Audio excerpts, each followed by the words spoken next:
Afternoon, everybody, or good evening, depending on where you are. Welcome to, I guess, the second distinguished lecture, a SCI distinguished lecture of the of this academic year. It's my absolute pleasure to introduce our speaker today, Mike Heroux from Sandia National Laboratory. Mike is a senior scientist at Sandia, Director of Software Technology for the US DOE Exascale Computing Project, and scientist in residence at St. John's University in Minnesota. His research interests include all aspects of scalable, scientific, and engineering software for new and emerging parallel computing architectures. He is the founder of the Trillianous Software Scientific Libraries, COCOS Performance Portability, Mantevo Mini Apps, and HPCG benchmark project, and is presently leading the Extreme Scale Scientific Software Stack E4S project in DOE, a curated collection of HPC software targeting leadership platforms. Mike is involved in software productivity and sustainability improvement efforts for DOE and NSF, and reproducibility initiatives for scientific publications with ACM and IEEE. I've had the pleasure and honor of working with Mike, wearing different hats, and I have learned so much from him. I think he's one of the greatest champions I know, both about of software and software productivity, software quality, as well as for reproducibility. So without delaying any further, let me hand it over to you, Mike. Thank you very much, Manish, and thank you very much for the invitation to spend a bit of time with you today. If you have questions or comments as we go along, feel free to speak up. It's often, I think, nice to have a question when it's fresh in your mind. I don't mind, and kind of adapt to the time limit if needed. So let's get started. All right, just a bit of an outline. Have to talk a little bit about what ECP is a bit for those who don't know the project. I want to talk about software platforms in ECP because it's an important part of the overall picture that we have going on. Hang on just a second. Okay. All right, very good. And then talk about some of the more fun things that are not so technical, but I think really important outcomes of what ECP is about. And so those are the last three items. So a little bit about ECP in a nutshell. ECP is part of the DOE Exascale Computing Initiative. It's one of the three major parts. The system procurement and other program office activities are part of ECI. And ECP is focused on, it's really a big software project is one way to think of it. And that's what's attractive to me and others. It's a bit about $1.8 billion overall from 2016. Hi, Mike, we seem to have lost your slides. Oh, you did? Okay, let me try again. Okay. Not sure what happened. Let me try again. Share them again. Okay. How about now? Yes, yeah, we can see them now. Great. And the right viewing? Yes. Great. Okay. Sorry about that. All right. So again, just a little bit more about ECP and what it's a big project, right? It's probably the biggest software project that DOE has sponsored, at least in open science ever. And so it's a big, gnarly effort. There are three focus areas. One is application development, which was the first of the three areas to be stood up. That's what happened in 2016. Software technology and hardware integration are the other two. I'm going to talk about what's going on in software technology. Just to give you some sense of the target applications, these are the 6 areas that are the focal point of the application development effort. Eric Drager and Andrew Siegel are the leads of that effort. You may know them. And then we are targeting these exascale systems, Frontier, which will come first by plan of record, Aurora, And then later, even after ECP finishes, will be El Capitan at Lawrence Livermore. What we're doing in software technology is we're preparing a software stack for scalability with massive on-node parallelism. So these are GPUs, multiple GPUs. We're using an approach where we want to extend existing capabilities when possible and develop new ones when not. We also recognize that we're part of a much larger ecosystem that complements what's being done at the computing system vendors and also at the computing facilities. And we're emphasizing as a first-class concern, high quality and robust software products. And that's driven by the desire to have something that's sustainable. Where the software technology area is split further into 6 technical areas. These are the leadership team members who are part of that, all very capable people who are well known in the communities that they're a part of. Again, not going into a lot of detail, but just to have a sense of the hierarchy of what's going on and the scope of it. This is a bit of an eye chart. You'll have the slides if for later access, but there are 35 what we call L4 sub-project teams. These you can think of as the individual product teams that are doing the actual development of algorithms and software and working directly with application teams to integrate their software into the user environment. Just a few more stats about that. We have about 250 people overall, 70 products, the 35 teams, about 30 universities, 9 labs, and then the 6 technical areas, and then the 1 focus area. You might wonder, well, what do you work on? We work on a lot of stuff that you already know. We have a couple MPI projects that we support. We're working on next generation support for OpenMP and OpenACC. We work on performance portability libraries, which when we got started were maybe not household names, things like Cocos and Raja, but now have in the HPC community become very popular.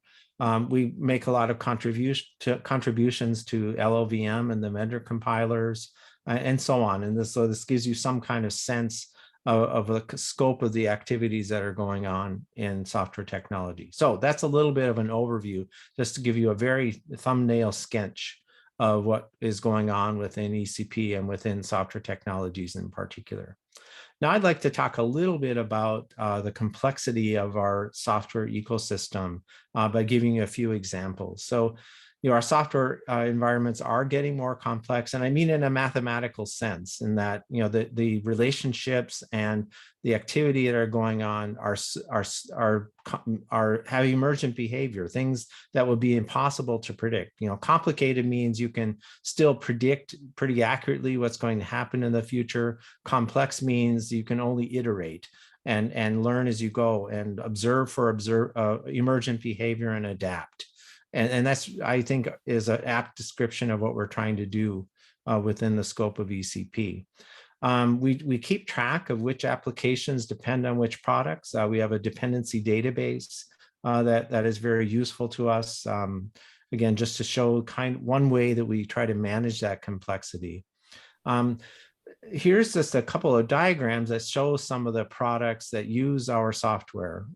For example, Nalu, which is a CFD code.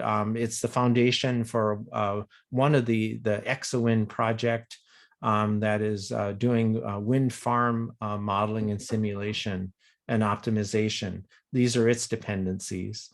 Another popular product is Deal2, which depends on a lot of our capabilities. It's not an ECP funded project, but this graph shows all of its dependencies. And then here's RMiner. It's a data mining library, which has even further sets of dependencies. By the way, all these graphs are being generated by tools that work with the SPAC tools from Todd Gamblin's group at Lawrence Livermore. And then even commercial or proprietary codes have a lot of dependencies. And so this gives you some sense of what we're trying to do. And then ECP is trying to build an entire ecosystem, that has about 25 applications, 70 packages, a bunch of different target architectures, a bunch of compilers, bunch of different programming models, and then 2 or 3 versions, plus external dependencies, that leads up to millions of potential combinations of what's possible. So every application has its own stack, lots of developers and building and porting, and often are trading at this point reuse and usability for performance. They'll build a generic version of some of the libraries and products just because of the combinatorics that are associated with this. And so we have to, because of this complexity, make it easier to rely on other people's software.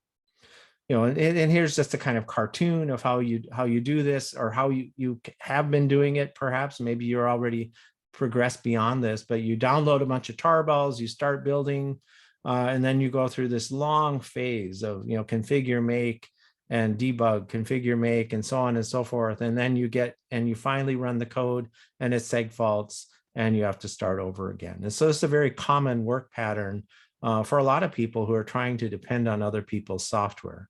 So some takeaways from this complexity: the software ecosystem is truly a complex system.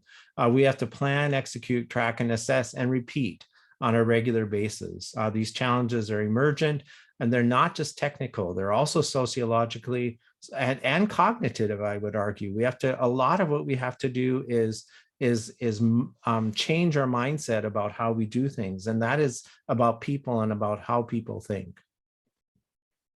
I want to give one more example of the product complexity. So, here we have MPI-CH and OpenMPI, two products that are used within ECP and developed. Very different types of MPIs.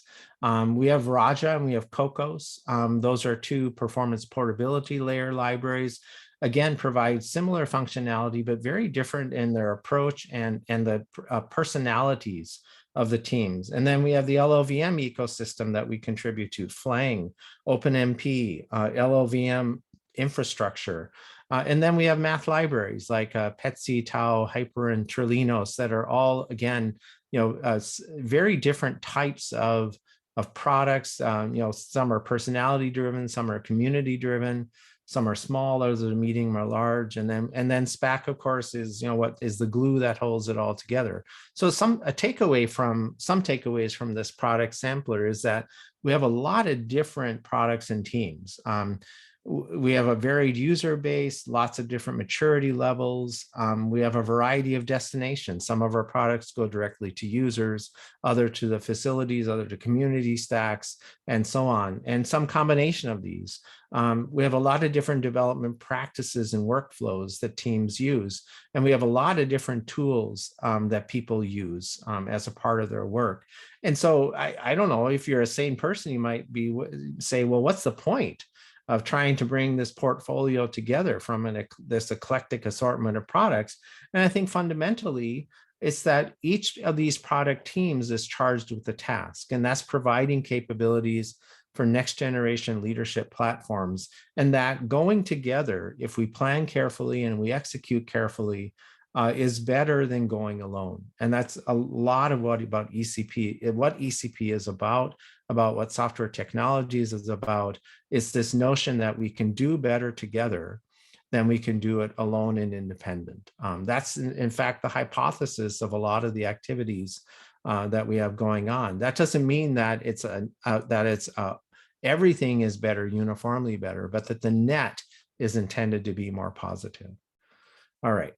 So let's talk a little bit about responding to this complexity, the software ecosystems via platforms. So in the software world, a platform is some kind of digital environment that's intended to improve the value, reduce the cost, and accelerate the progress. In other words, better, faster, cheaper, all of those things of the people and the teams who use them.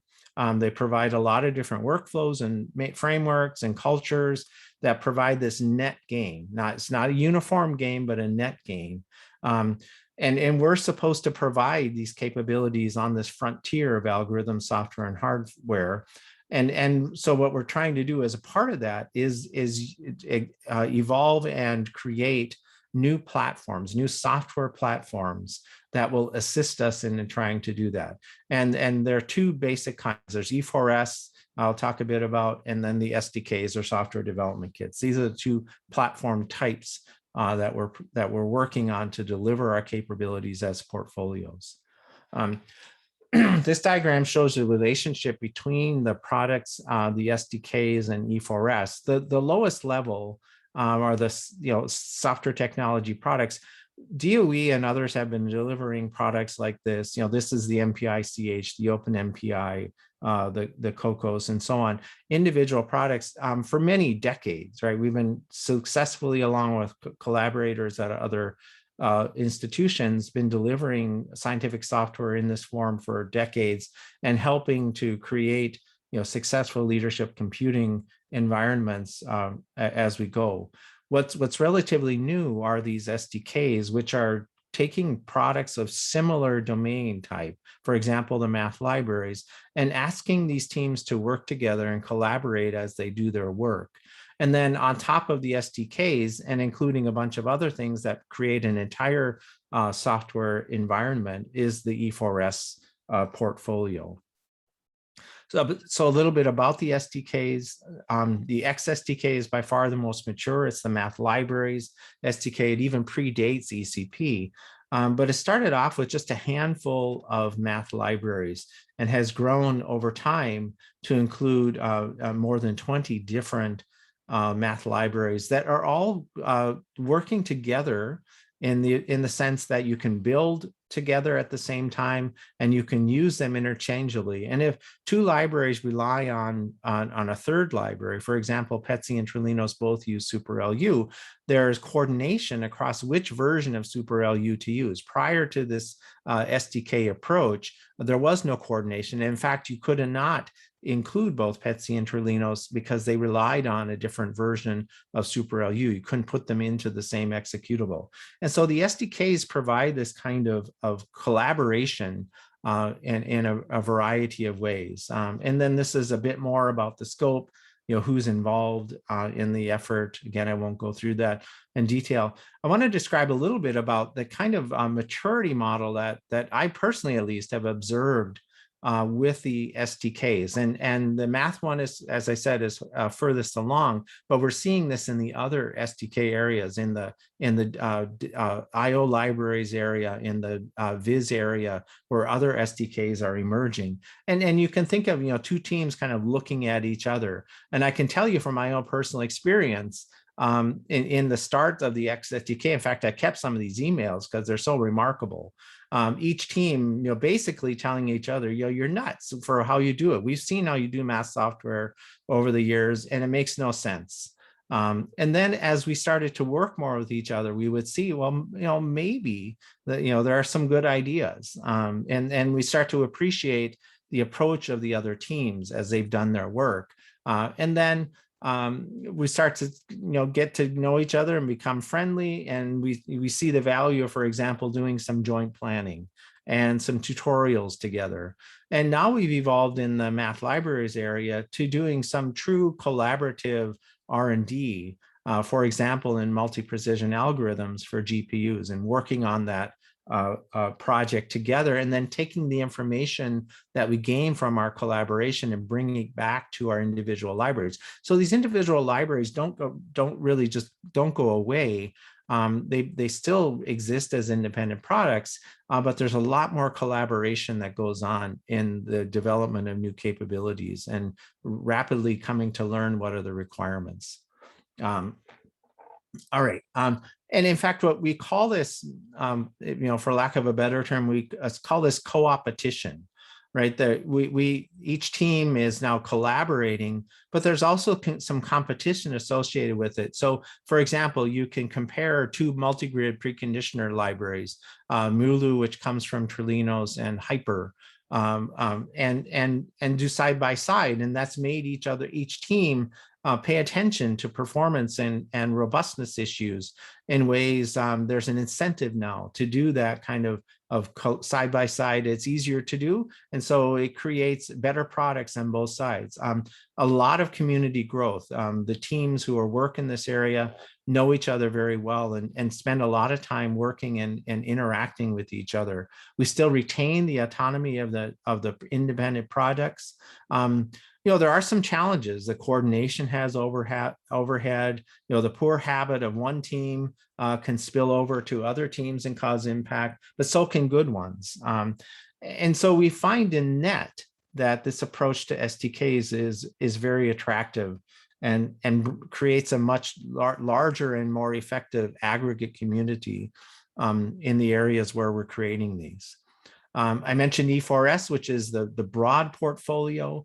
It is all of the products that we provide through ECP's software technology area. So we have to deliver these products on the leadership platform. So on the early access machines for Frontier and Aurora and El Capitan. And so these are not stable environments. The vendor software is emerging and getting hardened. All of the other software that we need to use is getting hardened. The hardware platforms themselves are evolving in different revs, and so not all of the hardware features are there. So using this E4S portfolio to do testing and to do integrated planning and execution turns out to be really attractive. We've also created a set of community policies for E4S. This is a very bare bones set of policies, but they're agreed upon by all products that are part of E4S. And so this is our first step in toward guaranteeing or signing up for a certain level of software quality across the entire portfolio of tools in E4S. And you can go to e4s.io. If you click on policies, you can see them and take a look at what we have there. In addition to the build capabilities that we're doing with SPAC, we're also able to use build caches. And the build caches have turned out to be very effective for a lot of our applications that are using multiple products from E4S. What a build cache is when E4S builds a product, if you point it to a build cache, it'll take the binary associated with that one build point, one product with one set of compilers and flags, and it'll store it off to the side in the build cache. And then if in any future build for that user or a different user, if it sees that signature and it sees the signature in the build cache, it'll pull the binary build in from the cache instead of rebuilding it. And we're seeing on a regular basis by using these build caches, especially across things like the ExaWind project, the Nalu Wind code, a factor of 10 improvement in build times. And it changes the workflow, right? So instead of taking 4 hours to do a rebuild of Nalu Wind, it can take 6 minutes. And it changes your whole approach to using these complicated, complex software ecosystems. One other aspect of E4S is we have a doc portal. If you go to e4s.io and click on the documentation portal, you'll see this page. You can search the doc portal. You can sort by any of the columns in the doc portal. And what we need to build this is just one URL from each team that points to their major repository. Then we go to that URL and we look for metadata files. We look for the README file. We look for the license file. We even look at the timestamps and print in one column the last time the documentation was updated. So you have some sense of the staleness or freshness of the content on the site. And so this is a very nice one point of entry for the people who want to use the capabilities in E4S. So if you want to, for example, go to this page and you click on audios, you'll get a summary page that was raked and constructed on the E4S site. It's refreshed every day, so it's always as fresh as what's out in the product repo minus a day. And then if you click on another link within there, you go directly to the main documentation of the product team itself. So anyway, that's a little bit about what we're doing in terms of a software portfolio, and all of these capabilities, the policies, the doc portal. We do extensive portfolio testing, especially on newer hardware like the AMD Intel GPUs, where it's maybe hard for some of our developers to get complete access on a daily basis to that. It's a curated collection. We manage versions. We put out releases quarterly. The build caches are great for productivity improvement. And increasingly, this is becoming a turnkey stack that you can rely upon. You can grab E4S. It comes in from source. You can build from source using SPAC. You can also use our containerized environments. It's available on AWS and Google Cloud.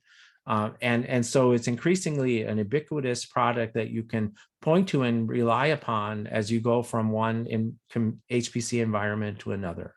I'll talk a little bit more about community and what we're calling leadership scientific software at the end of the presentation. So the key here, in my mind, is in the past, each product team who's been developing reusable HPC software has to essentially go it alone. And now what we've been able to do by this portfolio and community-based approach is to explore the frontier together. And yes, there's cost and coordination, but overall we gain better, faster, and cheaper. Or at least that's the thesis, and we see that generally speaking as we've gone along. And then this is just a summary, and I won't go into detail because I want to make sure we have some time for questions about all the different ways that the E4S and SDKs impact these various activities. All right, any questions or comments at this point? Otherwise, I can move along.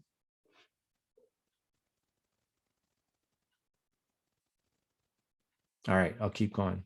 I want to talk a little bit now about building a better future. So ECP is really a team of teams, and it's actually at least 3, you could even argue 4 different levels of teaming hierarchy. And it involves lots of different people and different kinds of skill sets as we go along. One of the particular teams that's part of ECP is the IDEAS Productivity Project. Again, IDEAS started before ECP, but was rolled into ECP because we started to see the benefits of looking at productivity and developer productivity and software sustainability as an endeavor of its own, not just something that you do when you have spare time. And it's turned out to be a fairly fruitful activity. And I'll get at the end to some of the things we're looking at as we go forward. This is the team members, the people who are part of the IDEAS Productivity Project. The general approach we use as we try to improve a team's activities. So every team has a set of processes and workflows and tools that they use to develop their software. What we're trying to do with the IDEAS project is identify opportunities where you could invest a little bit of time, the blue line, a little bit extra cost, that will have payoff in not too long a time, so that as time goes along, using your old process, which is the red line, would be more expensive than if you invest a little bit of time in a new way of doing things and then see a longer term decrease in overall cost and lack of efficiency. And we've been applying this general approach on a lot of different projects.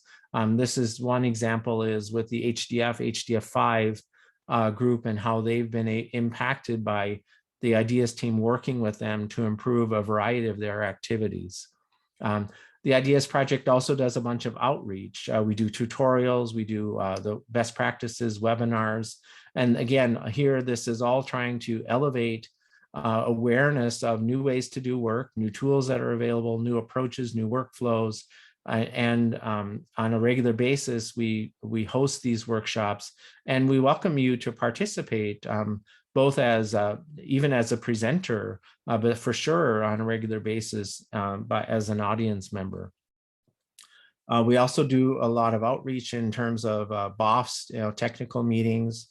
We have a performance portability workshop. We had a panel series on working remotely. In fact, there'll be a session at SC 19 or 21 in a couple of weeks. And then the other thing that the IDEAS project sponsors is what's called Better Scientific Software, BSSW. BSSW provides a portal. You can go and sign up for the email digest that's sent out occasionally and gives you kind of the summary of articles that have been posted recently. We also have a BSSW fellowship program.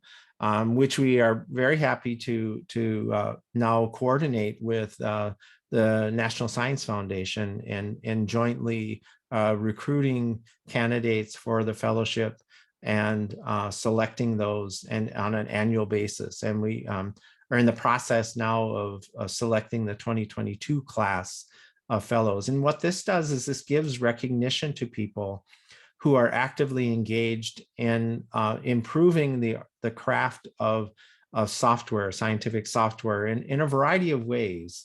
It could be through outreach, through awareness, through better tools, better methodologies. And then we also look to making sure that we're selecting a diverse set of people, maybe including people who would not normally be selected or be passed over, and trying to increase the overall community of people that can be part of what we're doing. We believe that selecting from a diverse community grows the community as a whole in ways that are important as we go forward in the future. Specifically, now there's an effort to broaden participation of underrepresented groups in HPC.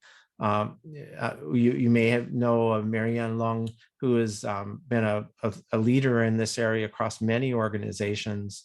We've been partnering with her to develop a program within ECP, and in particular, sustainable research pathways for HPC, setting up a program sponsored by the Exascale Computing Project.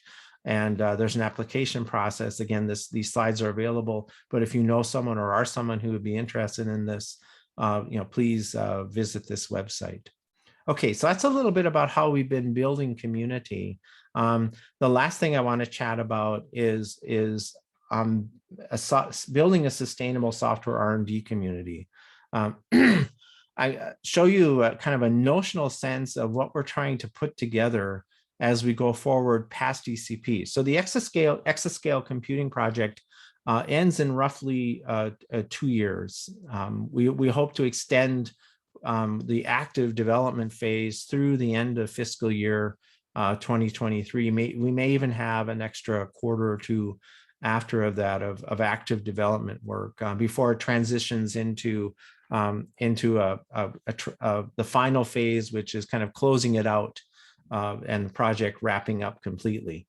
After that, we want to have something that's not unlike what we've been doing, especially within the software technology portion of ECP, where we have a portfolio activities, a portfolio community of people who are collaboratively planning, executing, tracking, and assessing work as we deliver it to the computing community. And this is a notional leadership software center.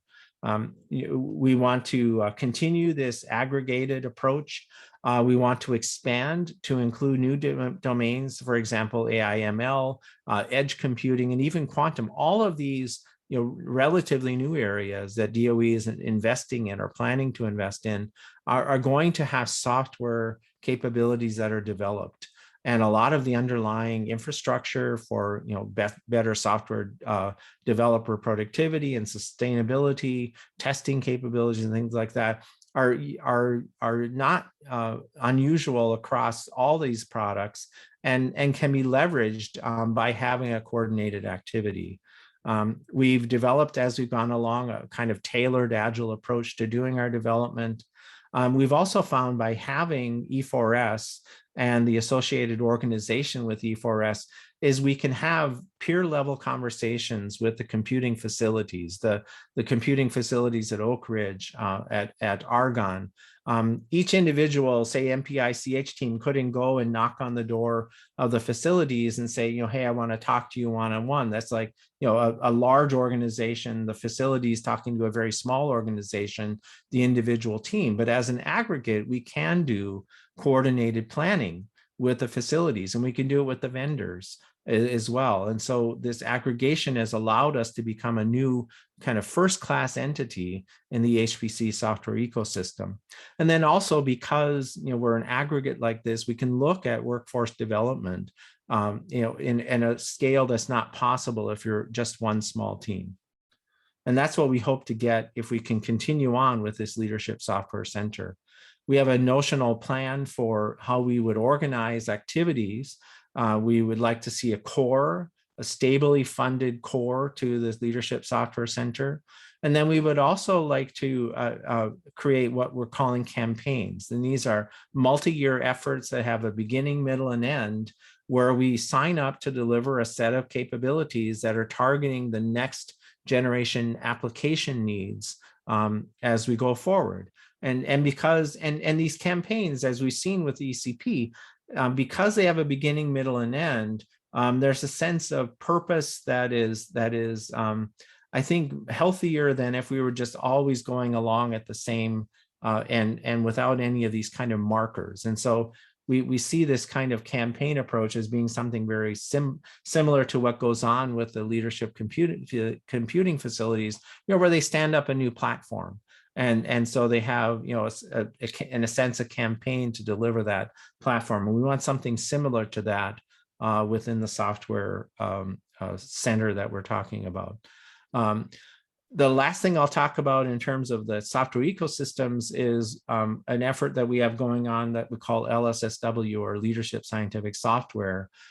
Coming out of our project, our independent project review back in February, we got a recommendation to work with DOE leadership to identify a plan for software sustainability.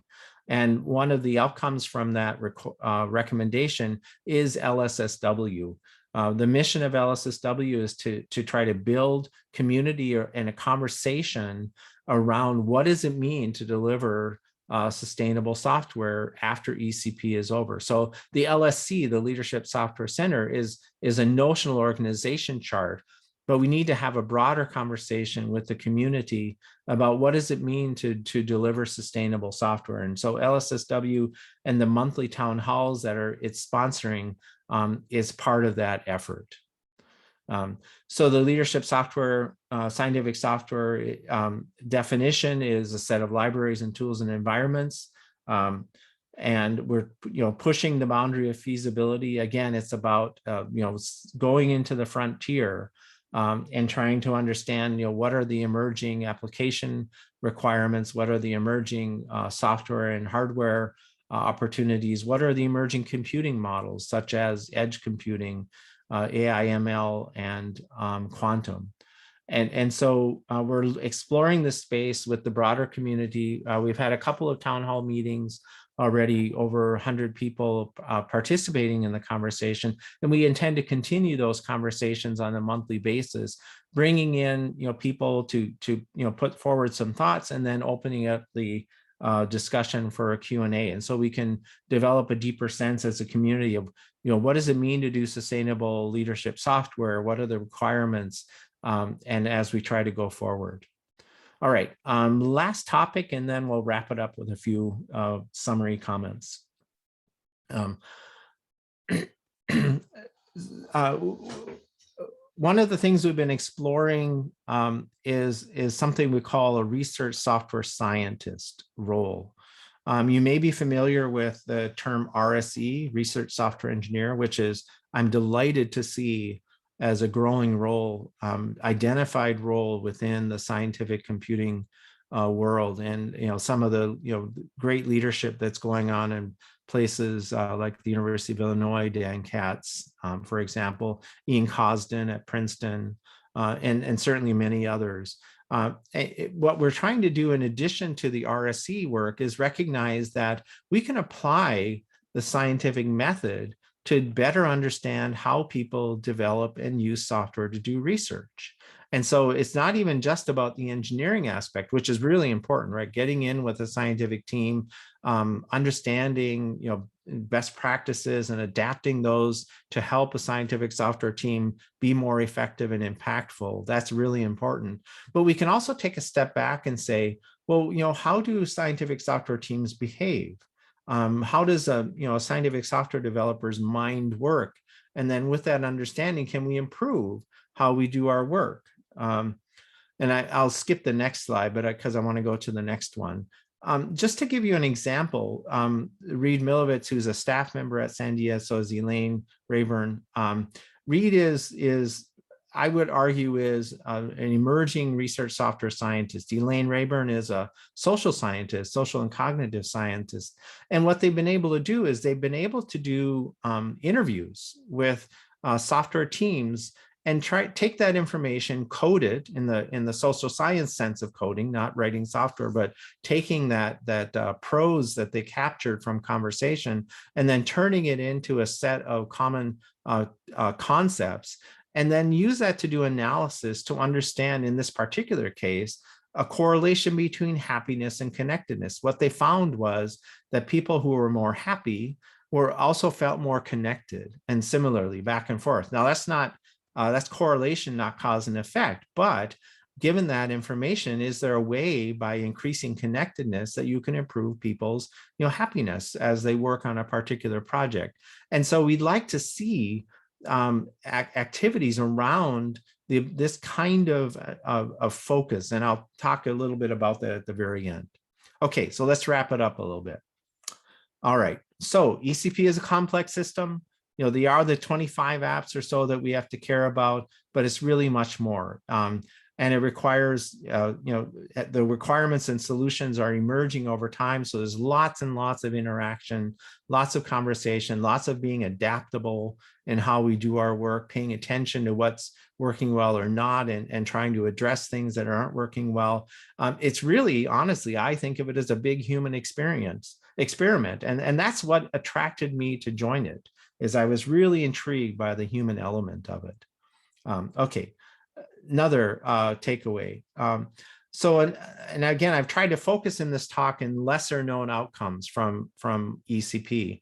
And one of them is a sustainable, reusable software ecosystem. If you've only been paying attention to the kind of headlines and how the applications are improving, from ECP efforts, you may not have noticed that we're creating a reusable, sustainable software stack as a part of supporting these applications and many more. As we go forward in time. And you can be a part of this. You can consider using E4S. As I said, it's available in a container form. You can run it on your laptop. You can even run it in GPU mode if you have a GPU on your laptop. You can install it on your local cluster, or you can use it from AWS or Google Cloud. You can also consider contributing to it. If you go to this link here, you can see what it takes to join E4S. Or you can consider contributing to one of the SDKs as we go along. The math one is by far the most mature, but the other ones are evolving as well. And getting involved in the data and viz SDKs is a very reasonable thing to be a part of. And we would welcome your participation in that. The next lesser known outcome is our efforts to build a better future. Now, improving how we do our work through the IDEAS project, engaging a broader community. And these are all the ways that you can be involved if you want to, or your students, if you're a faculty member, sign up for the email digest, contribute. You can write an article for us. We're always looking for articles from the scientific community that help other scientists understand how to be more effective developers, be more productive, and make their products more sustainable. If you can apply for the fellowship, the 2023 fellowship in summer of 22 is available. And then we provide, as I mentioned, a lot of these different opportunities to learn, our webinars, panels, and tutorials. All right. And then the last lesser known outcome is our efforts to do a sustainable software, or build a sustainable software R&D community. Growing this R&D community of diverse contributors, towards a common goal of building leadership capabilities. And by doing, emerging algorithm work, software, and working on computing platforms, as we try to address the next set of most challenging problems. And how you can be involved, immediately is in a couple of events that are coming up. As I mentioned, the Leadership Scientific Software LSSW.io website provides resources and information for how to join the monthly meetings that are going on. Our next meeting is November 18. A couple of weeks that you can be a part of. We also have a Slack workspace. We have the opportunity for you to contribute white papers. and build up and find the references on this site. So that's one concrete way that you can be a part of trying to understand and define what leadership scientific software means as we go forward in time. And then the second opportunity is on the week of December 13th. There's a 3-day workshop on research software science, or what we're calling the science of scientific software development and use. And this is, again, focused on the idea that we can apply the scientific method to understand how people develop and use software to do research. And by doing that, we can improve our overall effectiveness as scientists. I like to think of it in the early days of scientific modeling and simulation. It may have been, say, a single domain scientist who had a code that did, simple physics, or, allowed them to get some insight and do their computational experiments and publish some results. And then, later on, maybe that they found that, they could bring in a computer scientist, help them improve their data structures and algorithms and be more efficient. And now we found that software engineering expertise is very useful. And so we bring in people with that skill set. And now what we're trying to do, for some of the larger and multi-team efforts that are going on, bring in the social and cognitive sciences as another set of skills and expertises, team members that can help us be better at the job that we're doing. And here's just a little bit of summary. I won't read it through it, and I'll stop here and take any questions or comments you might have. Thank you very much. Thank you, Mike. A virtual round of applause for Mike, please. Thank you. This was excellent. Thank you for covering so many issues that are becoming increasingly important across all of science. So at this point, I'm going to